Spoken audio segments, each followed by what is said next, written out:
Yes, we are live now. Hello friends, this is Himanshi and welcome to Let's Learn. Hopefully आप सभी बढ़िया होंगे, मस्त होंगे, जबरदस्त होंगे. सभी को गुड इवनिंग, नमस्कार, राम राम, सत श्री अकाल, अस्सलाम वालेकुम, what ever you feel connected with. Start करेंगे आज का सेशन. कोहलबर्ग के कुछ क्वेश्चंस हैं जो इस बार के ऑनलाइन एग्जाम में आए हुए हैं. एक ही नंबर का टॉपिक कोहलबर्ग जनरली रहता है, एक नंबर से ज्यादा में नहीं पूछा जाता. तो स्टार्ट करते हैं, लेकिन उसके लिए भी हमें पढ़ना पड़ेगा क्योंकि एक नंबर तो फिक्स है. और पता किसको है, अभी पियाजे और वाइगोस्की से जहां एक एक क्वेश्चन आते थे वहां 3-3, 4-4, 6 क्वेश्चन भी एक सेट में वाइगोस्की से मिले हैं.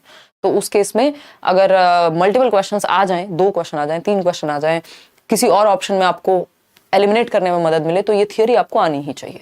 तो इस सेशन से आप इस थियरी को भी समझ पाएंगे. और क्वेश्चंस जो हैं, कुछ ज्यादा क्वेश्चंस नहीं है, 20 क्वेश्चंस ही हैं जो मैंने निकाले हैं, काम के क्वेश्चंस हैं, वो हम करने वाले हैं आज डिस्कस. स्टार्ट करते हैं. ये टॉपिक वाइज सीरीज है, इन बिटवीन हम अलग अलग सब्जेक्ट्स, कल कोई और सब्जेक्ट भी हम करेंगे, है ना. और टेलीग्राम पे पीडीएफ आपको एक साथ मिलेंगे संडे इवनिंग को होपफुली, या मंडे मॉर्निंग में भी मिल सकते हैं. लाइक शेयर सब्सक्राइब आप कर देंगे जैसे जैसे आप ज्वाइन करते जाएंगे. इसके अलावा अगर मैं बात करती हूँ तो अगर आप बैचेस में एनरोल होना चाहते हैं तो वो आप करियर ऐप डाउनलोड करेंगे, वहां से एनरोल हो सकते हैं एकदम मिनिमल फी में. मल्टीपल टीचर्स आपको अलग अलग सब्जेक्ट के साथ, और सीडीपी मैं डील करूंगी. क्वेश्चन नंबर 1 आपके सामने है. थोड़ा सा लेंदी क्वेश्चंस तो होते ही हैं, हल्का सा हमने लेट भी किया है, बट क्वेश्चंस आज कम है तो 1 घंटे में ये आपका सेशन जो है वो समाप्त हो जाएगा. तो वही 10:30 तक आप लोग हो जाएंगे फ्री. ठीक है, स्टार्ट करें, समझें कहानी क्या है. क्वेश्चन नंबर 1 देखिए और जवाब दीजिए पोल में फटाफट से. ठीक है, लाइक शेयर करते हुए. अगर हम बात करते हैं अकॉर्डिंग टू लॉरेंस, कुछ क्वेश्चन सच में बहुत अच्छे हैं जिसमें आप फंस भी सकते हैं. According to Lawrence Kohlberg, the good boy good girl stage of moral development is characterized by the individuals. अभी ये थियरी इसके जस्ट बाद में आपके साथ डिस्कस करने वाली हूँ, फिर उसके बाद आपके क्वेश्चंस कम गलत होंगे, है ना. इस क्वेश्चन के बाद थोड़ा सा मैं आपको ओवरव्यू दे दूंगी इस थियरी के बारे में. तो लॉरेंस कोहलबर्ग के अनुसार नैतिक विकास के अच्छा लड़का अच्छी लड़की अभिविन्यास जो है, ये जो चरण है, इसकी विशेषता क्या है. भाई पढ़ने में ही समझ आ रहा है कि अच्छा लड़का, ज्यादातर जो स्टेजेस हैं 6 स्टेजेस, अगर आप उनको पढ़ के समझ जाते हैं तो आप क्वेश्चन गलत आसानी से नहीं करेंगे, है ना. तो अगर हम बात करते हैं अच्छा लड़का अच्छी लड़की चरण में व्यक्तियों की क्या विशेषता होती है, मतलब वो अच्छा बनना चाहेंगे, अप्रूवल के लिए काम करेंगे, प्रेज के लिए काम करेंगे, जब भी तो इस स्टेज को अच्छा लड़का अच्छी लड़की कह रहे हैं, है ना. तो seeing rules as fixed and absolute, rules को एकदम फिक्स्ड निश्चित माना जाता है. भाई अच्छा लड़का और अच्छी लड़की में रूल्स से ज्यादा महत्वपूर्ण क्या है, अच्छा लगना चाहते हैं किसी को, अप्रूवल दे सामने वाला, सोचे अरे बड़ा बढ़िया इंसान है यार, या फिर मम्मी कहें वेरी गुड, मेरी बच्ची तो बहुत अच्छी है, मेरा बच्चा तो बहुत अच्छा है, फर्स्ट आता है हमेशा, ऑनेस्ट है, एकदम सच बोलता है, वाओ शाबाश, I am proud of you. ये सब चीजें good boy nice girl orientation का ही उदाहरण है, क्योंकि आप अच्छा दिखना चाहते हैं, अप्रूवल चाहते हैं समाज का, दोस्तों का, किसी का भी हो सकता है, एक तरह से आप वैलिडेट होना चाहते हैं. यहाँ पे wanting to be respected by others and trying to do what will please others, यानी दूसरों के द्वारा सम्मान प्राप्त करने की चाह होती है और वह करने की कोशिश करना जो दूसरों को खुश करे. अब वैसे तो ये चाइल्डहुड वाली जो है स्टेजेस में से एक है, लेकिन कुछ लोगों में तो उनकी मॉरलिटी हमेशा भी इसी एक पॉइंट पे चलती रह सकती है. ठीक है ना, दूसरों को प्लीज करने वाले. Feeling that it is their duty to uphold laws and rules for their own sake. यहाँ laws and rules से ज्यादा महत्वपूर्ण क्या है, अच्छा बनना, अच्छा लगना. Believing in abstract universal principles which are valid for all humanity. ये तो बहुत ही next level बात हो जाएगी. ये 10 जनवरी को 2023 पेपर 2 में पूछा हुआ क्वेश्चन है. दूसरों के द्वारा सम्मान प्राप्त करने की चाह और वह करने की कोशिश करना जो दूसरों को खुश करे. तभी तो good boy good girl orientation है कि हम, अब ये दूसरे आपके पेरेंट्स हो सकते हैं, टीचर्स हो सकते हैं, दोस्त हो सकते हैं, और अगर किसी में ये फिक्सेशन हो गया, यही स्टेजेस बात तक चली आ रही हैं, तो फिर तो भैया कोई भी हो सकता है. आपको 4 तारीफ करो किसी की और उससे काम निकलवा लो. जहां निकल जा रहा है समझ जाओ कि व्यक्ति जो है good boy nice girl orientation पे ही है ना. और कई बार जब आप तारीफ करते हैं माँ बाप की तो वो समझ जाते हैं कि बेटा क्या चाहिए पहले ही बता दो, है ना. जैसे निशा आए और तारीफ करे तो उस दिन मैं समझ ही जाती हूँ कि भाई कुछ तो गड़बड़ है. तो good boy nice girl orientation जिनको समझ आ जाएगा वो पहले से समझ जाएंगे चीजों को. ठीक है ना. तो B option is the right answer. अब एक बार इनकी जो थियरी है इसको थोड़ा सा देख लेते हैं, फिर बाकी के 19 क्वेश्चन हम करेंगे ताकि आगे आप गलती ना करें, क्योंकि इसमें कुछ स्टेजेस में नाम में कंफ्यूजन हो जाता है. जैसे 4th और 5th स्टेज का नाम लगभग सेम है, इंग्लिश में भी इसके कई नाम है, हिंदी में भी इसके कई नाम है. इस थियरी में ये प्रॉब्लम बनी हुई है. देखिएगा तो नाम क्या है थियरी का, स्टेजेस ऑफ मॉरल डेवलपमेंट, या मॉरल डेवलपमेंट यानी नैतिक विकास का सिद्धांत. किसके द्वारा दिया गया, कोहलबर्ग के द्वारा दिया गया. ठीक है, इस बार अभी हम सिर्फ ऑनलाइन एग्जाम के क्वेश्चंस कर रहे हैं, इस बार बहुत मुश्किल क्वेश्चन नहीं बनाए हैं. अदरवाइज जब हम मिक्स्ड क्वेश्चन करेंगे तो उसमें हम क्या करने वाले हैं, उसमें हम कुछ मुश्किल और ज्यादा मुश्किल, जैसे गिलीगन पे बहुत क्वेश्चंस आते हैं, यानी कि एक स्टूडेंट थी, उन्होंने इनको क्रिटिसाइज किया था। तो स्टेजेस ऑफ मॉरल डेवलपमेंट यानी नैतिक विकास का सिद्धांत। मॉरल डेवलपमेंट क्या होता है, क्या सही है और क्या गलत है। Principles about right and wrong, के राइट के रॉन्ग, लेफ्ट या राइट, ये क्या है, ये जो सिद्धांत हैं कि आप किस रास्ते को चूज करेंगे, ये नैतिकता के सिद्धांत कहलाते हैं। कि हमारे सही और गलत के सिद्धांत क्या हैं, वो हमारी मॉरलिटी पे, हमारी नैतिकता कैसी है उस पे डिपेंड करेंगे। किसी को झूठ बोलने पे भी गिल्ट महसूस हो सकता है और किसी को किसी की जान लेने पे भी गिल्ट ना हो, ऐसे भी लोग मिल सकते हैं। That means principles of morality different है, उनका सही गलत डिफरेंट हो सकता है। खैर आते हैं, इसलिए हम मॉरल वैल्यू यानी नैतिक शिक्षा पढ़ते हैं बचपन में। आजकल वैल्यू एजुकेशन एक सब्जेक्ट है और ये बहुत ही महत्वपूर्ण है। कोलबर्ग ये कहते हैं कि हम कैसे बच्चे में विकसित करें, ये क्वेश्चन आया हुआ है कि मॉरल डेवलपमेंट को कैसे विकसित करें। तो डिबेट्स एंड डिस्कशन के द्वारा, यानी मॉरल रीजनिंग बच्चों में, तर्क बेहतर होगा जब वो तर्क देंगे किसी चीज का। अच्छा मतलब जब चर्चा होगी क्लास में, डिस्कशंस होंगे, तब मॉरल रीजनिंग बेहतर होगी। इस चर्चा के लिए इन्होंने क्या करते थे, ये डिलेमा देते थे, यानी ऐसी हाइपोथेटिकल सिचुएशंस प्रस्तुत करते थे, दुविधा जिसको कहेंगे, ये दुविधा पेश करते थे बच्चों के सामने। अलग अलग एज ग्रुप के बच्चों के सामने अलग अलग दुविधाएं ये प्रस्तुत करते थे। उनमें से एक फेमस दुविधा है हाइंस डिलेमा, जिसको हिंज कह देते हैं हिंदी में कई लोग, है ना, हाइंस डिलेमा। अब ये जो हाइंस डिलेमा है, हाइंस एक व्यक्ति था जिसकी वाइफ जो है एक डेडली डिजीज से पीड़ित थी, मतलब बहुत ही खतरनाक बीमारी थी, जानलेवा बीमारी थी हाइंस की वाइफ को। और एक ही तरीका था अपनी वाइफ को बचाने का, सारे तरीके आजमा चुके थे कि एक केमिस्ट है शहर में, कोई एक मेडिकल स्टोर है या कोई एक व्यक्ति है जिसने उस दवा को खोज लिया है, बाकी उसका कोई इलाज नहीं है। तो ये वहां जाते हैं। अब वो व्यक्ति 100 रुपए की दवाई के 1000 रुपए मांग रहा था।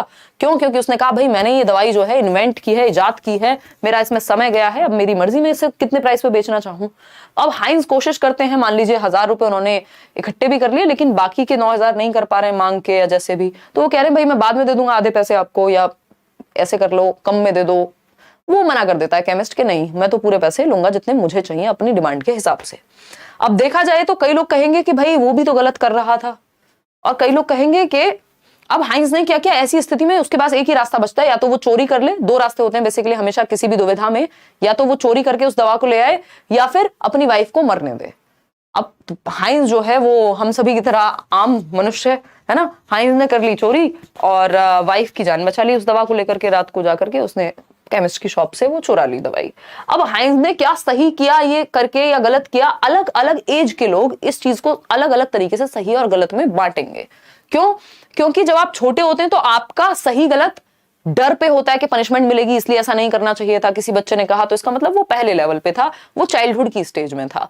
किसी ने कहा कि नहीं ठीक किया उसने, जैसे को तैसा हो गया, तो वो एक अलग स्टेज में था। किसी ने कहा कि हम सेल्फ चोज करेंगे कि क्या सही है क्या गलत है, उसका लेवल अलग हो गया मॉरलिटी का। तो इस आधार पे इन्होंने ऐसी बहुत सारी दुविधा भरी कहानियां सुना सुना करके कुछ स्टेजेस और चरण दिए। तो 3 लेवल्स हैं इनकी थियोरी के। किसके? कोलबर्ग की थियोरी में 3 लेवल्स हैं, यानी 3 चरण, 3 स्तर हैं और 6 लेवल हैं। उल्टा बोल रही हूं मैं, 3 स्तर हैं और 6 स्टेजेस हैं, यानी 6 चरण और 3 स्तर।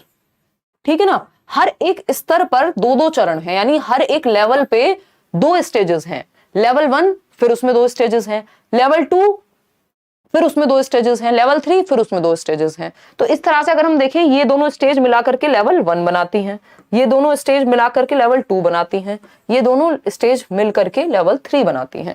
तो ये 3 लेवल्स हो गए। क्या हो गए? ये 3 लेवल्स हो गए। अब इसमें टोटल नंबर ऑफ स्टेजेस 6 हो गए। एक क्वेश्चन डायरेक्ट भी इस बार ऐसा पूछा हुआ है कि कितने नंबर ऑफ स्टेजेस हैं, और पहले भी पूछा जा चुका है। अब कहानी क्या है हमें पता है। पहला लेवल, ये 3 लेवल हैं। पहला लेवल है प्री कन्वेंशनल। हालांकि ये वीडियो आप यूट्यूब पे देख सकते हैं, मैंने पहले भी डिस्कस कराया हुआ है, थियरी बैच वगैरह में मैं कराऊंगी अभी। कन्वेंशनल लेवल, प्री कन्वेंशनल जिसको पूर्व पारंपरिक कहते हैं, कन्वेंशनल जिसको पारंपरिक कहते हैं, जो टोटली परंपराओं के हिसाब से चलता है। और थर्ड है पोस्ट कन्वेंशनल, यानी परंपराओं के परे, परंपराओं से पहले, परंपराओं के दौरान और परंपराओं के परे। यही 3 बातें आपको याद रखनी है। ठीक है ना। अगर हम बात करते हैं पूर्व कन्वेंशनल या प्री कन्वेंशनल, पूर्व पारंपरिक जो है, तो ये चाइल्डहुड की बात हो रही है। अगर हम देखते हैं ये चाइल्डहुड से, लेटर चाइल्डहुड से लेकर के एडोलेसेंस की बात होगी सेकंड लेवल पे, और अडल्टहुड की बात होगी, एडोलेसेंस से अडल्टहुड की बात होगी किसमें, पोस्ट कन्वेंशनल में। ये जिसमें मेंशन है, ये पीडीएफ आपको मिल जाएगा, डोंट वरी, ठीक है ना। अब तीनों स्टेज पे पहले लेवल पे खुद की कोई मॉरलिटी होती नहीं है, शून्य होती है, जीरो मॉरलिटी होती है। जो भी मॉरलिटी होती है वो बाहर से एक्सटर्नल होती है, कि अगर पनिशमेंट मिलेगी तो वो काम गलत है, अगर रिवॉर्ड मिलेगा तो वो काम सही है जिससे रिवॉर्ड मिले, ठीक है ना दिव्या। अगर हम बात करते हैं सेल्फ इंटरेस्ट, अब ये हमारी अलग अलग स्टेजेस आती जाएंगी। अब हम क्वेश्चन सॉल्व करते हैं, नहीं तो ये थियरी लंबी निकल जाएगी। इतना ही बैकग्राउंड काफी है।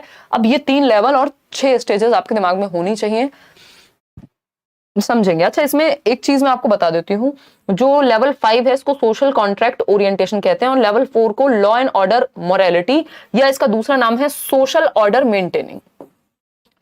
इसको मैं लिख देती हूँ कहीं, ये आपको पीएनजी में मिल जाएगा बाद में। अगर हम कोहलबर्ग की बात कर रहे हैं, कोहलबर्ग की बात कर रहे हैं, हमें पता है कितने लेवल दिए हैं, 3 लेवल्स ऑफ मॉरल डेवलपमेंट यानी नैतिक विकास। स्टेजेस कितनी हैं, 6, क्योंकि क्या दिया है, मॉरल डेवलपमेंट। इनकी थियरी पियाजे से इंस्पायर्ड थी। पियाजे ने भी मॉरल डेवलपमेंट की थियरी दी है, नैतिक विकास की थियरी दी है। इस पे भी इस बार क्वेश्चन पूछा जा चुका है। हम लोग जनरली हर साल ये डिस्कशन करते हैं, बट पूछता नहीं था, इस बार पूछ लिया है, ठीक। तो कोहलबर्ग में अगर हम बात करते हैं नैतिक विकास की, तो एक स्टेज 4 है, बहुत ही हल्का सा अंतर है, मामूली सा नाम में। इस चक्कर में आप कंफ्यूज हो जाते हैं और कई बार स्टेज 5 की जगह 4 और 4 की जगह 5 लगा देते हैं। तो ध्यान में रखना है, स्टेज 4 को लॉ एंड ऑर्डर ओरिएंटेशन भी कहा जाता है, कि यानी जो नियम चल रहे हैं उसी के अकॉर्डिंग चलना है, लॉ एंड ऑर्डर ओरिएंटेशन। और इसका दूसरा नाम है सोशल ऑर्डर मेंटेनिंग, यानी समाज में जो ऑर्डर है उसको मेंटेन करने के लिए नियमों का पालन जरूरी है। Rules are fixed, social order maintaining. अब क्योंकि जो आपकी 5th स्टेज है उसका नाम है सोशल कॉन्ट्रैक्ट ओरिएंटेशन। यहां सोशल कॉन्ट्रैक्ट तो है, बट इंडिविजुअल राइट्स भी हैं। तो ये थोड़ा सा ध्यान रखना है कि जब 5th स्टेज की बात हो रही होगी तो कॉन्ट्रैक्ट की बात होगी, जबकि 4th स्टेज में ऑर्डर मेंटेन करने की बात होगी। कॉन्ट्रैक्ट की बात 5th स्टेज में होगी। तो सोशल ऑर्डर मेंटेनिंग है तो 4th स्टेज है, सोशल कॉन्ट्रैक्ट ओरिएंटेशन है तो 5th स्टेज है। ये बेसिक सी कुछ बातें हैं। आते हैं क्वेश्चन सॉल्व करते हैं। तभी आपने होपफुली प्रीवियसली मैराथन देख लिए होंगे, या ये वीडियो आप देख चुके होंगे इस थियरी का यूट्यूब पे भी, तो थोड़ा सा आपको आसानी होगी क्वेश्चन सॉल्व करने में। फटाफट से आते हैं, समझते हैं, क्योंकि अपने आप में 1-1.25 घंटे का डिस्कशन है। अगर हम सिर्फ थियरी पढ़ें तो एक सेशन तो कम से कम लगेगा ही।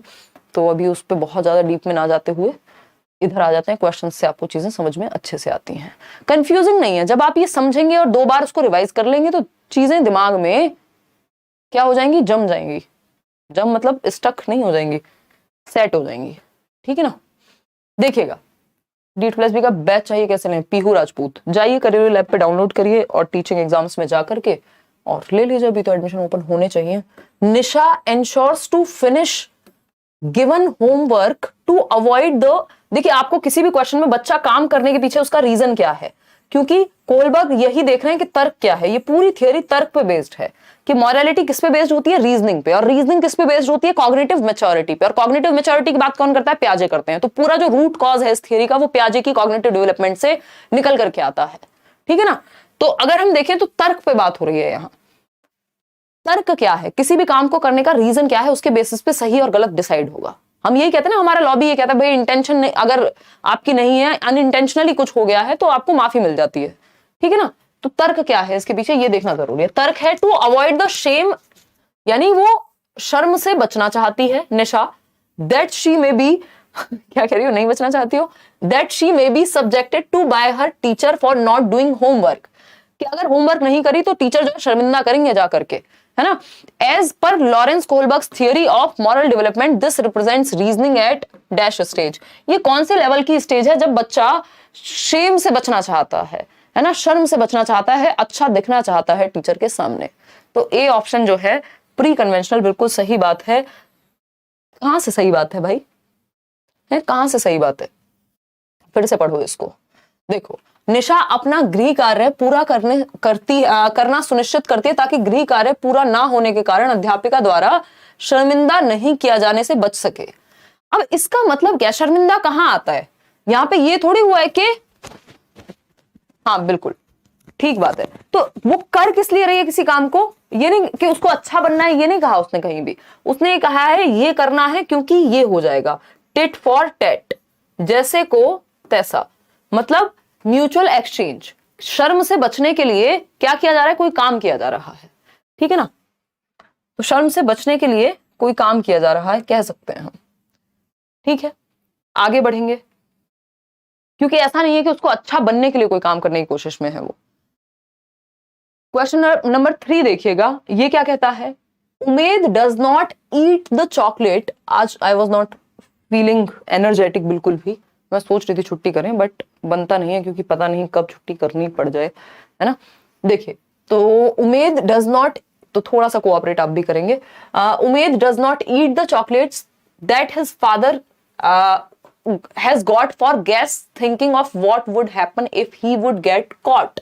यानी उमेद एक बच्चा है जो घर में लाई गई चॉकलेट उसके पिताजी मेहमानों के लिए लाए हैं, आपके घर में भी कुछ नमकीन बिस्किट है ना, कुछ तो लेके कोल्ड ड्रिंक्स लेकर के आते होंगे मेहमानों के लिए और आप खा जाते होंगे निशा की तरह, या हमारे घर में शौर्य है वो खा जाता है, ठीक। तो अब उमेद बेचारा डर के मारे उसने चॉकलेट नहीं खाई, क्यों, क्योंकि वो पकड़ा जा सकता है, पिताजी उसकी धुनाई कर देंगे, बाद में पिटेगा बच्चा जो है। अकॉर्डिंग टू कोलबर्ग थ्योरी उमेद किस स्टेज पे, यानी पनिशमेंट से बचने की कोशिश में है, अदरवाइज उमेद को नहीं पड़ता कोई फर्क, कोई रिश्तेदार आए भूखा रहे कोई मतलब नहीं है उमेद को, है ना। हाँ बहुत बढ़िया रजत, तो उमेद को डर है पकड़े जाने का, इसका मतलब पहली स्टेज है जब आप पनिशमेंट से बचने के लिए आज्ञा का पालन कर रहे हैं, उसको पिताजी की आज्ञा में कोई इंटरेस्ट नहीं है बट पिताजी की पिटाई में है ना, अपनी पिटाई में है, तो पनिशमेंट एवं ओबीडियंस पहली ही स्टेज है ये, ठीक। ये एथिकल प्रिंसिपल 6th स्टेज है, ये 2nd स्टेज है इंस्ट्रूमेंटल पर्पस ओरिएंटेशन, जिसको म्यूचुअल एक्सचेंज या गिव एंड टेक या टिट फॉर टैट की स्टेज कहते हैं। गुड बॉय नाइस गर्ल जो है वो 3rd स्टेज है। आगे बढ़ेंगे 4th क्वेश्चन पे, क्या कहता है 4th क्वेश्चन, ये है 24 जनवरी 2023, पेपर 1 ही है ये तो। अ चाइल्ड रीजंस, बच्चे का तर्क क्या है, that if the laws are not meeting the needs of the people they can be change through mutual agreement and democratic procedures. यानी जो नियम बनाए गए, यदि कानून लोगों की जरूरत पूरा नहीं कर रहा तो लोगों के द्वारा ही उस कानून को बदला जा सकता है, क्योंकि कोई भी कानून है तो वो लोगों के लिए ही है ना at the end of the day. तो ये रीजनिंग है, जैसे अभी कुछ टाइम पहले 3 तलाक को बदला गया, किसी समय पे सती प्रथा को बदला गया होगा, किसी और चीज को चेंज किया गया होगा, तो नियमों में परिवर्तन आना संभव है यदि लोग चाहें और सबकी मान्यता से या डेमोक्रेटिकली लोकतांत्रिक रूप से वो किया जा सकता है। विच stage of Kohlberg moral development does this child come under. अब ये कौन से लेवल पे है, देखो प्री कन्वेंशनल वाले को पढ़ी नहीं है, उसको बस डर से बचना है, उसके एक्सटर्नल रीजंस हैं। हेट्रोनॉमस मॉरलिटी और ऑटोनॉमस की बात कौन करता है, प्याजे करते हैं, है ना। हेट्रोनॉमस होती है जब 3 साल की उम्र के अराउंड, मतलब चाइल्डहुड में जो है आपका बच्चा वो दूसरे के अकॉर्डिंग चलेगा, हेट्रोनॉमस परा। और अगर ऑटोनॉमस की बात करें तो अब वो स्वायत्त हो चुका है, अपने डिसीजन खुद लेगा। यही 2 स्टेजेस है मुख्य रूप से जो प्याजे के मॉरल डेवलपमेंट में है। जनरली पढ़नी नहीं होती, आती नहीं है, बट इतना आपको पता होना चाहिए। ऑटोनॉमस मतलब स्वयं इंडिपेंडेंटली डिसीजन लेना, हेट्रोनॉमस मतलब बाहर से बाकी लोग जो सही गलत कह रहे हैं उसको मानना। ये प्याजे की मॉरल डेवलपमेंट है। प्याजे ने मॉरल डेवलपमेंट की थियोरी भी दी है, उसके बाद उस थियोरी से इंस्पायर होकर के इन्होंने कोलबर्ग ने जो है वो थियोरी दी थी, ठीक है। लेट्स लर्न की टी शर्ट मुझे भी मिल सकती है, इशू करेंगे कुछ प्रावधान ऐसा कि कुछ 1-2 दिन के लिए सेल या ओपन करेंगे। देखो निशा ने ऐसे देखा है मुझे मेरी तरफ, क्योंकि इसको खुद को नहीं मिल पा रही है, तो हम बात करेंगे वेंडर से, उस हिसाब से करेंगे, ठीक है। तो 67% 68% लोग पोस्ट कन्वेंशनल कह रहे हैं, बिल्कुल सही बात है। पोस्ट कन्वेंशनल लेवल ही एकमात्र ऐसा लेवल है जहां पे बात होती है कि अगर ये 5th स्टेज है कि अगर मेजॉरिटी चाहे, अगर लोगों का भला ही नहीं हो रहा किसी नियम से, तो लोगों का अधिकार है कि वो नियम में परिवर्तन ला सकें, तो ये ए ऑप्शन है, ठीक है ना। प्री कन्वेंशनल तो ये कहीं से नहीं है। आगे बढ़ेंगे, और ये कन्वेंशनल भी नहीं है, क्योंकि कन्वेंशनल में भी बदलने की हिम्मत नहीं होती, नियमों को मानने की हिम्मत होती है बस। क्वेश्चन नंबर 5 देखिए, the moral reasoning of children. इस रीजनिंग पे फोकस करना है कि रीजन क्या है, उससे पता लगेगा कि उत्तर क्या होगा। Based on being obedient for avoiding punishment, यानी पनिशमेंट से बचने के लिए आज्ञा का पालन किया जा रहा है, पहली ही स्टेज है ये, तो ये हमें पता होना चाहिए। पहली स्टेज को क्या कहते हैं, पनिशमेंट एंड ओबीडियंस, और वो किस में आती है, प्री कन्वेंशनल लेवल में आती है, पूर्व परंपरागत स्तर में आती है, जो वो 3 से 7 वर्ष वाला जो टाइम पीरियड है उसमें आती है, ठीक है ना। प्री कन्वेंशनल पूर्व पारंपरिक पहली स्टेज 3 से 7 वर्ष जनरली, इसमें भी अलग अलग थियरिस्ट ने अलग अलग बात की है, ठीक। तो ये सिंपल बात है, इसमें और तो कुछ आएगा नहीं, क्योंकि इन्होंने पनिशमेंट और ओबीडियंस की बात कर दी।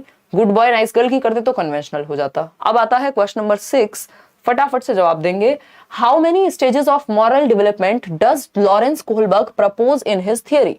देखिए यहाँ पढ़ना जरूरी है, हिंदी में इसमें गड़बड़ हो सकती है, इंग्लिश में सही रहेगा। अगर स्टेजेस लिखी हुई है तो आंसर अलग हो जाएगा, अगर लेवल लिखे हुए होते तो आंसर अलग हो जाता। वो तो आपकी क्या कहें इसको, किस्मत कह लो आप, अगर कई लोग विश्वास करते हैं तो, कि नहीं तो बेसिकली प्रोबेबिलिटी है ये कि यहाँ लकीली लिखा नहीं हुआ है 3, अगर 3 लिखा होता तो अभी आप कंफ्यूज हो जाते। इसमें ज्यादातर लोग आंसर सही इसलिए दे पा रहे हैं क्योंकि बाकी ऑप्शंस में 3 का कहीं ऑप्शन ही नहीं है। लेवल 3 होते हैं लेकिन इसमें 3 का कोई ऑप्शन नहीं है, तो हमें पता है फिर तो 6 ही ऑप्शन हो सकता है। 3 स्टेजेस हैं और 6 लेवल्स हैं। स्तर कितने हैं? 3, और चरण हैं 6, तो हमें पता है 6 स्टेजेस की बात हो रही है। लेवल पूछेगा तो 3 उत्तर हो जाएगा। आगे बढ़ेंगे क्वेश्चन नंबर 7 पर। क्वेश्चन नंबर 7 देखिएगा एक बार। क्वेश्चन नंबर 7 है, at which stage of Kohlberg's moral development do individuals believe that fixed rules must be obeyed in order to maintain the social order? यानी रूल्स क्या है? फिक्स्ड हैं, ultimate हैं, नियमों में परिवर्तन संभव नहीं है। नियम जो है स्थिर होते हैं और उनको मानना ही पड़ेगा, चाहे किसी की जान जाए, चाहे वो फायदे में हो नुकसान में हो, कोई मतलब नहीं है। सामाजिक व्यवस्था को बनाए रखने के लिए नियमों को मानना आवश्यक हो जाता है। ये कौन सी स्टेज की बात हो रही है? बहुत ही बढ़िया। कोई कह रहा है पहले निशा जी को ही दे दो टी शर्ट। देंगे देंगे, इनका साइज डिफरेंट है, नहीं तो टी शर्ट तो आई हुई रखी हुई है 3-4। 3 है तुम्हारे पास, तो क्या बेचोगी तुम? देखो एक बार, अगर हम बात करें तो ये लॉ एंड ऑर्डर ओरिएंटेशन है ऑफ कोर्स, क्योंकि फिक्स्ड है। नियम क्या है यहाँ? फिक्स्ड है। लॉ एंड ऑर्डर आपको पता ही है 4th स्टेज है। इसका दूसरा नाम सोशल ऑर्डर मेंटेनिंग, क्योंकि समाज में ऑर्डर को मेंटेन रखना किसी भी हालत में। रूल्स फिक्स्ड हैं, उनमें परिवर्तन संभव नहीं है। ये 4th स्टेज है। संभव है 5th स्टेज में, और ज्यादातर लोगों की डेमोक्रेटिक वेज में संभव है, लेकिन एक इंसान भी पूरे सिस्टम के अकॉर्डिंग अगेंस्ट खड़ा हो जाएगा, वो है 6th स्टेज। ठीक है ना? तो ये है C, law and order conventional level के अंदर आता है 4th स्टेज। इससे पहले वाली गुड बॉय नाइस गर्ल, मैं ये लिख भी देती हूँ यहाँ पे कई लोगों को। गुड बॉय नाइस गर्ल क्या है? 3rd स्टेज है, कन्वेंशनल लेवल की पहली स्टेज है, और ये है 4th स्टेज, कन्वेंशनल लेवल की 2nd स्टेज है। पनिशमेंट एंड ओरिएंटेशन है 1st स्टेज, प्री कन्वेंशनल की। टिट फॉर टैट ये है 2nd, म्यूचुअल। तो 1st, 2nd, 3rd, 4th, 5th होती है आपकी सोशल कॉन्ट्रैक्ट ओरिएंटेशन, और 6th होती है यूनिवर्सल एथिकल प्रिंसिपल। ठीक है, बात क्लियर है? कोई दिक्कत? ऐप पर अभी तो जेंडर कंप्लीट करा है, ये टॉपिक तो हुआ ही नहीं है ऐप पर, इसलिए क्वेश्चन भी नहीं बन रहा है। कोई बात नहीं, आप इसको स्किप कर सकते हैं अगर आपको इतनी दिक्कत है तो, नहीं तो थोड़ा सा रुक जाइए, उसके बाद देख लेना अभी जब चैप्टर हो जाएगा कोहलबर्ग वाला, क्योंकि टाइम लगता है ना यार। जेंडर हमने 2 दिन में खत्म किया है, जबकि जल्दीबाजी में करना होता है तो कर सकते थे। तो आराम से चल रहे हैं, कोई दिक्कत नहीं है। क्लास तो हो ही रही है, डेली एक्स्ट्रा क्लास लग रही है बल्कि। लॉ एंड ऑर्डर ओरिएंटेशन, जहां पे नियम क्या होते हैं? फिक्स्ड होते हैं। Rules are rules. ठीक है, रूल्स आर रूल्स। आगे बढ़ेंगे क्वेश्चन नंबर 8 पर। जिन्होंने मैराथन देख ली है, पढ़ ली है, पहले सीटेट दे चुके हैं, थियरी आती है, वो इस सेशन को अटेम्प्ट करें, नहीं तो चक्कर आ सकते हैं। और लाइक शेयर करना भी आज आप इस चक्कर में भूल रहे हैं, क्योंकि आपको चक्कर ही आ रहे हैं मुझे लग रहा है। Which of the following is explained bye Lawrence Kohlberg? Kohlberg ने क्या दिया है? Social contract orientation, zone of proximal development. अब आपको ये पता है, आप एलिमिनेट करना जानते हैं, ये तो वाइगॉस्की ने दिया है, अभी कुछ ही दिन पहले हमने डिस्कस किया था। इनर स्पीच भी वाइगॉस्की बात कर रहे हैं, ईगोसेंट्रिक की बात पियाजे कर रहे हैं। ठीक है ना, पियाजे कर रहे हैं। तो द सोशल कॉन्ट्रैक्ट ओरिएंटेशन, यही हम अभी बात कर रहे थे, ये है 5th स्टेज जो कोहलबर्ग ने दी है। बाकी सारी स्टेजेस वाइगॉस्की और पियाजे ने दी है। यहाँ पे क्वेश्चन नंबर 9 देखिए एक बार फटाफट से। क्वेश्चन नंबर 9 क्या कहता है? 11 जनवरी, morning shift. Anu argues that only society, not individuals, can determine what is right. यानी सिर्फ सोसाइटी निर्धारित करेगी कि क्या सही है, इंडिविजुअल नहीं करेंगे। मैं और आप नहीं कर सकते हैं, पूरा समाज मिलकर करेगा किसी बात को सही और गलत का निर्धारण। As per Lawrence Kohlberg's moral development theory, which stage is represented in this example? किस स्टेज की बात कोहलबर्ग की थियरी के अनुसार इसमें हो रही है कि जब सोसाइटी डिटर्मिन करेगी कि क्या सही है, ना कि इंडिविजुअल्स डिटर्मिन करेंगे। तो गुड बॉय तो ये हो नहीं सकती, ओबीडियंस एंड पनिशमेंट भी ये नहीं हो सकती, इन दोनों में से ही कुछ होगी। Authority and social order maintaining, या फिर यूनिवर्सल एथिकल प्रिंसिपल। देखिए यूनिवर्सल एथिकल प्रिंसिपल्स में इंडिविजुअल डिसाइड कर सकता है कि उसको लगता है कि गवर्नमेंट करप्ट है तो वो टैक्स नहीं देना चाहता, ये अकेला इंडिविजुअल भी डिसाइड कर सकता है नियमों के अगेंस्ट जाना, लेकिन जब सोसाइटी ही डिसाइड कर रही है तो इसका मतलब हो गया authority and social order maintaining, यानी फिक्स्ड हो गए नियम। फोर्थ स्टेज हो गई लॉ एंड ऑर्डर को इस तरह से भी पूछ सकता है, सोशल ऑर्डर मेंटेनिंग के साथ अथॉरिटी भी ऐड कर दिया, या सिंपल लॉ एंड ऑर्डर भी लिख सकता था, तो घुमा के पूछने वाली बात है। बाकी के ऑप्शन एलिमिनेट करके आप सही ऑप्शन तक पहुंच सकते हैं। क्वेश्चन नंबर 10 देखिए, जवाब दीजिए 5 सेकंड में, पढ़िए, इतने में 2 घूंट जिंदगी की पानी पीती हूँ, ठीक है ना? तुम्हें भी चाहिए? नहीं मिलेगा, लड़ाई होगी यहाँ आज।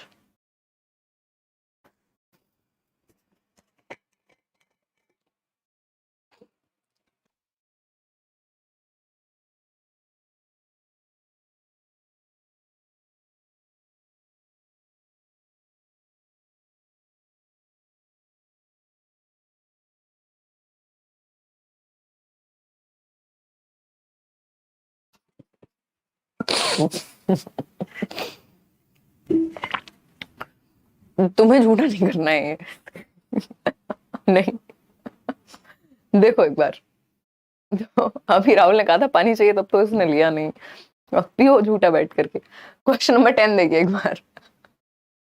जैसे हम स्कूल में करते थे कि यार ये तो मैंने झूठा किया हुआ है यार, लंच मैं तो खुद खा लिया, ये तो है ना, ये तो बॉटल झूठी कर ली ताकि कोई और ना मांग ले, और तुम फिर भी बाज नहीं आ रही हो, तुम कह रही हो दे ही दो यार, कोई बात नहीं। देखो एक बार क्वेश्चन क्या है, क्वेश्चन है, वही कह रहा है मैम आप निशा मैम को परेशान करती हैं। अरे ये भी मुझे बहुत परेशान करती है यार। हाँ वही, वो दिखता नहीं आप लोगों को। महाकाल के दर्शन करने जा रहा है कोई तो भाई, ठीक है चलो आ जाओ, इधर चलते हैं।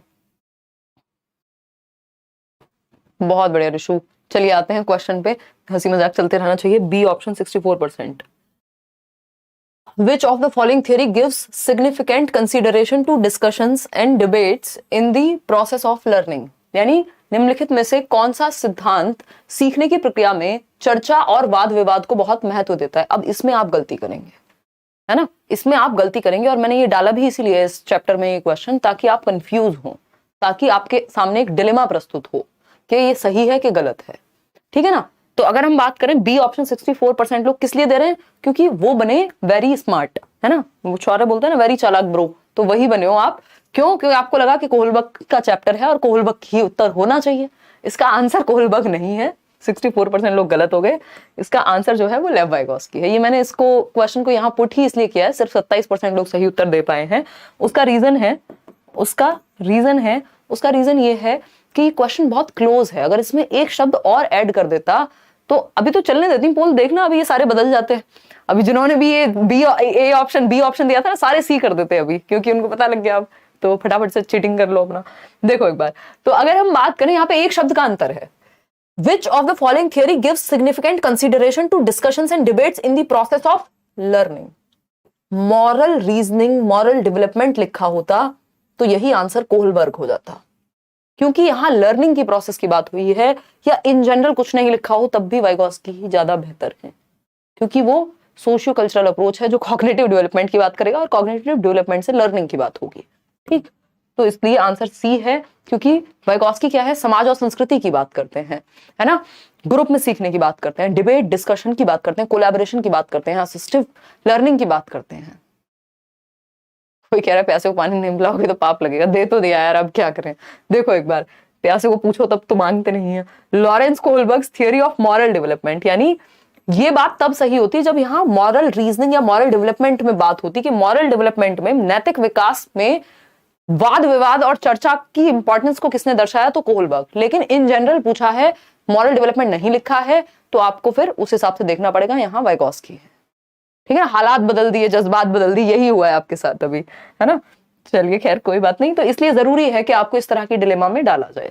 क्वेश्चन नंबर 11 देखिएगा। क्वेश्चन नंबर 11 क्या कहता है? Lawrence Kohlberg used dash to evaluate the moral reasoning among children and adults, यानी लॉरेंस कोहलबर्ग ने बच्चों एवं वयस्कों में नैतिक तर्क का मूल्यांकन करने के लिए किसका उपयोग किया है? बताइए एक बार, कि किसका नैतिक तर्क, के बच्चों में मॉरल रीजनिंग कितनी विकसित हो गई है, उनका सही और गलत का जो रीजनिंग है वो कितनी विकसित हुई है, इसके लिए उन्होंने किस चीज का इस्तेमाल किया? शुरुआत में ही बताया था, पेपर पेंसिल टेस्ट का? जी नहीं। ड्राइंग्स का? नहीं। रिपोर्ट कार्ड्स का? नहीं, उस टाइम पे तो इतना चलन था भी नहीं। हाइपोथेटिकल सिचुएशंस का? परिकल्पित स्थितियों का, इमेजिनरी सिचुएशंस का, जिनको हम डिलेमा कह रहे हैं, जिनको हम दुविधा कह रहे हैं कि, और एक बहुत ही फेमस उदाहरण है इसका कि एक बोट में 3 लोग बैठे हुए हैं जिसमें से 2 लोगों को आप अत्यंत प्रेम करते हैं, दोनों में से किसको बचाएंगे अगर एक ही व्यक्ति को बचाने का ऑप्शन आपके पास है तो, है ना। ये मत कह देना खुद कूद जाएंगे, वो ऑप्शन नहीं है। तो ये क्या हुआ, हाइपोथेटिकल सिचुएशंस ऐसी बहुत सारी दी गई कि मान लीजिए हाइंज का चोरी करना गलत था या सही था। अब जो व्यक्ति ये कहेगा कि चोरी करना बुरी बात होती है, दूसरा व्यक्ति कहेगा नहीं वो उसकी जान बचाने के लिए झूठ बोला गया, झूठ झूठ नहीं होता, है ना। अब इसमें इतने सारे तर्क आ जाएंगे, तो वो हाइपोथेटिकल सिचुएशंस के द्वारा उन्हें इवेल्युएट करना था कि आपका जो तर्क है वो निकल के आएगा जब आपके सामने सिचुएशन रखी जाएगी। कहा जाता है ना कि हर इंसान अच्छा है जब तक उसको बुरा बनने का मौका नहीं मिला। ये मूवीज में होता रहता है ना इस तरह का कोई डायलॉग बाजी। तो वो अपने आप में मॉरल डिलेमा है, एक तरह की हाइपोथेटिकल सिचुएशन है कि आप जब कभी उस सिचुएशन में आए नहीं, जिसको मौका ही नहीं मिला कि वो चीट कर सके जीवन में किसी को या कहीं पे, उसको क्या कहें, मतलब उसको ये थोड़ी कहेंगे मॉरल रीजनिंग बहुत अच्छा ऑप्शन नहीं है वहां पे ज्यादा जज करने का। जिसके पास चॉइसेस हैं तब तो देखोगे ना कि वो कितना ईमानदार व्यक्ति है, पता तो चॉइस आने पे लगेगा ना या हाइपोथेटिकल सिचुएशन में लगेगा।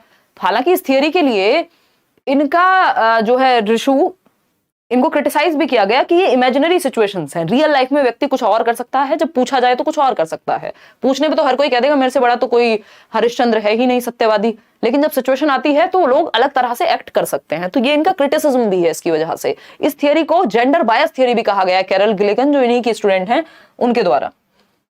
कोहलबर्ग ने सुसाइड कर लिया था फिर बाद में, खैर छोड़िए इस बात पे नहीं। क्वेश्चन नंबर 12 देखिए, आते हैं।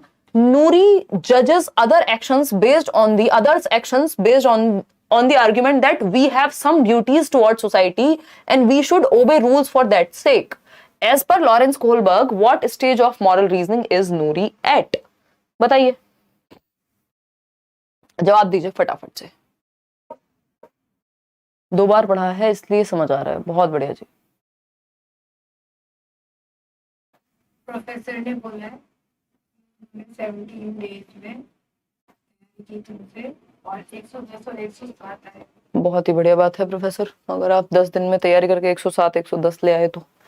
देखिए, तो नूरी जजेस, नूरी का तर्क क्या है, हमारे समाज के प्रति कुछ दायित्व हैं और उस दायित्व के लिए हमें नियमों का पालन करना चाहिए। Tit for tat, conventional level, है ना। हमारे कुछ ड्यूटीज हैं, इसके लिए हमें पालन करना चाहिए, यानी इन एक्सचेंज ऑफ समथिंग। ऐसी बात है? नहीं है ऐसी बात, ठीक है, बिल्कुल सोशल ऑर्डर मेंटेन कराने की बात कर रहे हैं। आगे बढ़ेंगे, प्री कन्वेंशनल लगा लेना इसमें, ऐसी ही बात है क्योंकि ये टिट फॉर टैट की ही बात हो रही है कहीं ना कहीं कि हमारे कुछ दायित्व हैं, उनको फुलफिल करने के लिए हमें कुछ करना पड़ेगा। तो गिव एंड टेक वाली बात है, गिव एंड टेक वाली बात है, ठीक है। आगे बढ़ेंगे, क्वेश्चन नंबर है 13। देखिए फटाफट से क्वेश्चन नंबर 13। यार आज तो कुछ ज्यादा ही सर में दर्द है, बहुत गंदे वाला वो भी। नहीं यार, मेडिसिन से नहीं, तुम चली जाओगी तो ठीक हो जाएगा। देखो एक बार, अकॉर्डिंग टू लॉरेंस कोहलबर्ग, क्योंकि शाम वाली क्लास में नहीं था, जब से तुम आई हो तब से हुआ है। According to Lawrence Kohlberg, at which stage does satisfaction of personal needs determines moral choice? बताइए एक बार। अगर हम बात करें लॉरेंस कोहलबर्ग के अनुसार, किस स्तर पर व्यक्तिगत आवश्यकताओं की संतुष्टि नैतिक चयन को निर्धारित करती है? मतलब कि हम ये कह रहे हैं कि सेटिस्फैक्शन ऑफ पर्सनल नीड्स, मतलब पर्सनल सेटिस्फैक्शन, पर्सनल रिवॉर्ड की बात है एक तरह से।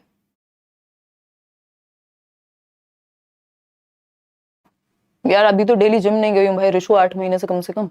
अभी तो डोसा तो कभी कभी तो चलता है बट रेगुलर नहीं चलता है, वो व्लॉग वाला डोसा। करेंगे दोबारा से शुरू। सी ऑप्शन 57% लोग कह रहे हैं। यूनिवर्सल एथिकल प्रिंसिपल, भाई साहब मैं देखना चाहती हूँ आप कितने डरावने जवाब दे रहे हैं। ये थियरी मुझे लगता है और थोड़ा रुक के करानी थी आपको, इसके क्वेश्चन अभी कराने ही नहीं चाहिए थे। ये नहीं होगा, पनिशमेंट भी नहीं होगा। यूनिवर्सल एथिकल प्रिंसिपल तो भाई आपके सेल्फ चोजन प्रिंसिपल्स होते हैं कि आप चूज करेंगे सही और गलत क्या है। Good boy nice girl orientation यानी पर्सनल सेटिस्फैक्शन नहीं। पर्सनल सेटिस्फैक्शन का मतलब हो गया instrumental purpose orientation, tit for tat, मतलब मुझे क्या मिलेगा बदले में, मुझे बदले में क्या मिलेगा किसी काम को करके, इसलिए मुझे वो काम करना है। तो व्यक्तिगत आवश्यकताओं की पूर्ति, कि मम्मी मैं आपको जो है बाहर से दूध ला करके देती हूँ दुकान से, लेकिन मुझे भी 5 रुपए की चॉकलेट चाहिए होगी। ये है पर्सनल नीड्स का सेटिस्फेक्शन, इसलिए आप कोई काम कर रहे हैं, ठीक है ना। ये विनिमय है, एक तरह का व्यापार है। सेकेंड स्टेज है ये आपकी। क्वेश्चन नंबर 14 देखिए, क्या है क्वेश्चन नंबर 14। ये कहता है according to Lawrence Kohlberg, individuals at dash stage जज their and other sections in terms of needs and wants. यानी कि वो अपने एक्शंस को भी जज करते हैं इंडिविजुअल्स जो हैं इस स्तर पे, और दूसरों के व्यवहार को भी जरूरत और इच्छाओं के संदर्भ में, है ना, नीड्स एंड वांट्स के संदर्भ में जज करते हैं। बताइए, ओबीडियंस एंड पनिशमेंट, तो यहां तो जज करने की बात हो रही है, पनिशमेंट की, आज्ञा पालन की कोई बात नहीं हो रही। इंस्ट्रूमेंटल पर्पस ओरिएंटेशन या लॉ एंड ऑर्डर पर्पस, इसमें सबके जवाब अलग अलग आ रहे हैं। लॉरेंस कोहलबर्ग के अनुसार व्यक्ति किस स्तर पर अपने और दूसरों के व्यवहार को जरूरत और इच्छाओं के संदर्भ में जांचते हैं। बताइए, instrumental purpose orientation, tit for tat. आगे बढ़ेंगे, क्वेश्चन नंबर है 15, देखिएगा फटाफट से जवाब दीजिएगा। ये क्या कहता है क्वेश्चन नंबर 15। क्वेश्चन नंबर 15 है according to Kohlberg the pre conventional level, पूर्व पारंपरिक स्तर of moral development is characterized by. Pre conventional में 2 स्टेजेस हैं, एक है पनिशमेंट एंड ओबीडियंस, यानी दंड से बचने के लिए आज्ञा का पालन, दूसरा है म्यूचुअल एक्सचेंज या टिट फॉर टैट, के जैसे को तैसा, कुछ भी इसलिए करेंगे क्योंकि आपका कोई बेनिफिट है उसमें, तो वो सेकेंड स्टेज है। और यहाँ पे एक्सटर्नल, बाहर से समाज तय करता है मॉरलिटी, जीरो मॉरलिटी होती है खुद की पहले प्री कन्वेंशनल लेवल पे। तो focus on how cultural factors and gender influence moral development, good और bad is determined by consequences of obeying और डिसओबेइंग रूल्स। ये बात बिल्कुल सही है। सही और गलत कहां से निर्धारित होता है कि पनिशमेंट मिलेगी, उस पनिशमेंट से बचने के लिए ओबीडियंट है, पनिशमेंट ना मिले तो सब कुछ सही है, जिस चीज से पनिशमेंट मिल रही है तो वो गलत है। तो नियमों का पालन या अवज्ञा अच्छे या बुरे परिणामों पे, कि कॉन्सिक्वेंस क्या है उस चीज का, ठीक है ना। एक्सपेक्टेशन ऑफ अदर्स से कोई फर्क नहीं पड़ता यहाँ, सेल्फ क्लोजन की तो दूर दूर तक बात नहीं है क्योंकि पहला ही लेवल है। तो आगे बढ़ेंगे, कॉन्सिक्वेंस क्या है किसी काम को करने का वो देखा जाएगा। क्वेश्चन नंबर 16 देखिए यहाँ पे, both Lawrence Kohlberg and dash have given theories of moral development. भाई किन 2 लोगों ने मॉरल डेवलपमेंट का की जो थियरी है वो दी है। सेशन को लाइक शेयर करना, रूल्स आर रूल्स वाली स्टेज है। बहुत ही बढ़िया, बहुत ही बढ़िया, आपको आ गया समझ। पानी दे दो प्लीज, बहुत सर में दर्द हो रहा है सीरियसली, जनरली होता नहीं है मेरे।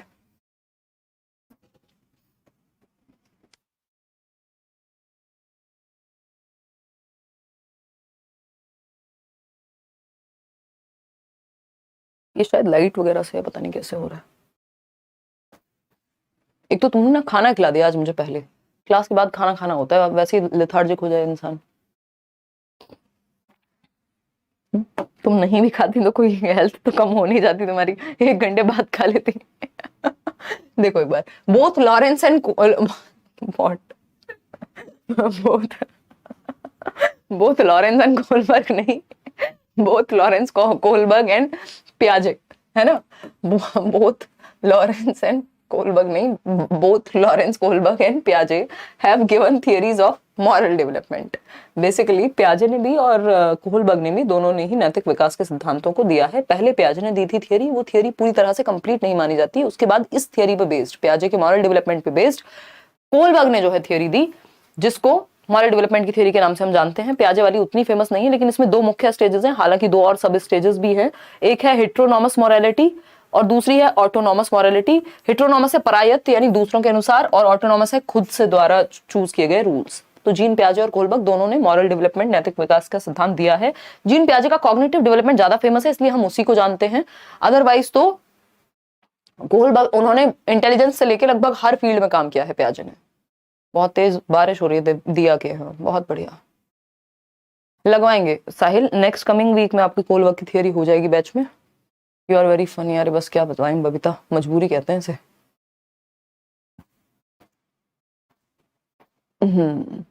चलिए देखिए, सी ऑप्शन 93% लोग कह रहे हैं, समझते हैं।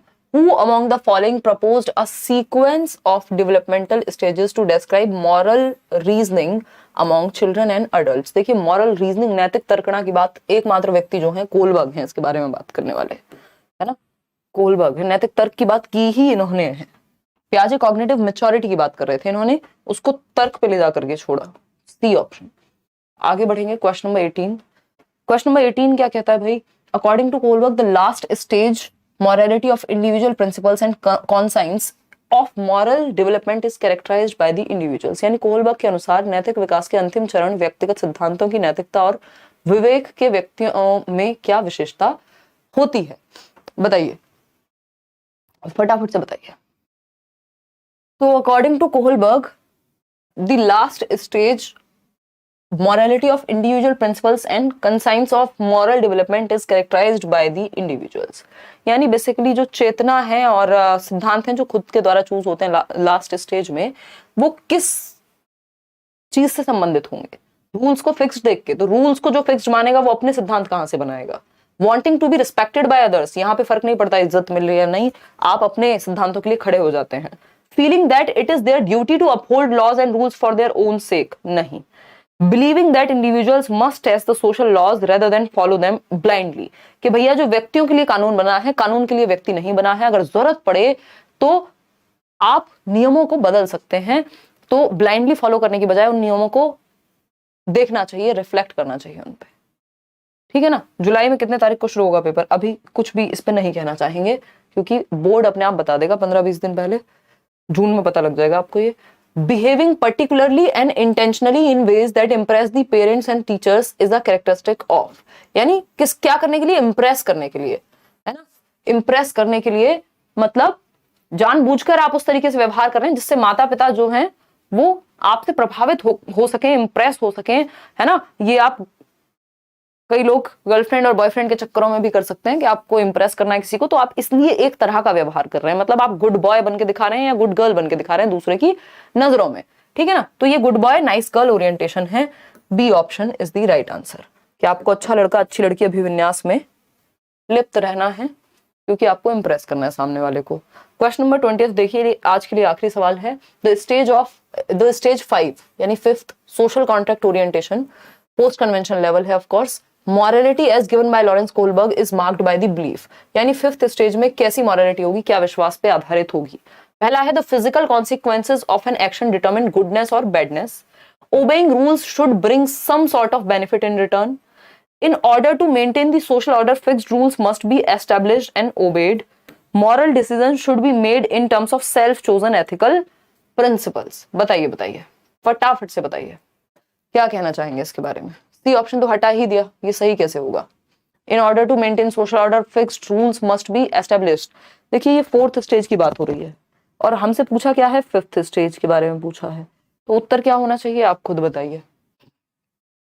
जाइए घर जाइए, कल बताइएगा, इसको रखेंगे होमवर्क में।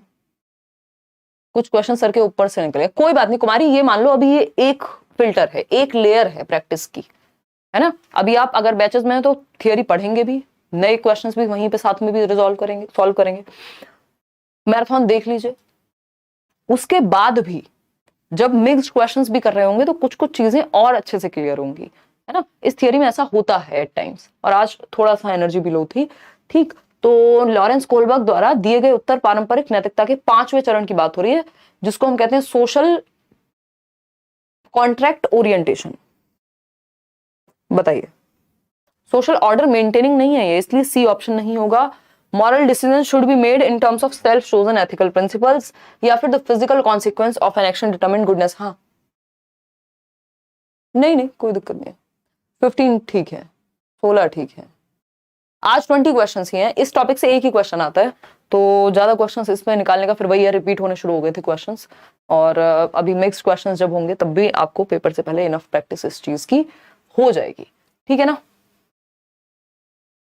तो ये भी यहाँ पे टेट फॉर टैट हो जाएगा, कोई बात नहीं, इसको डिस्कस कर लेते हैं। दे दो, दोबारा पोल दे दो, ठीक है ना?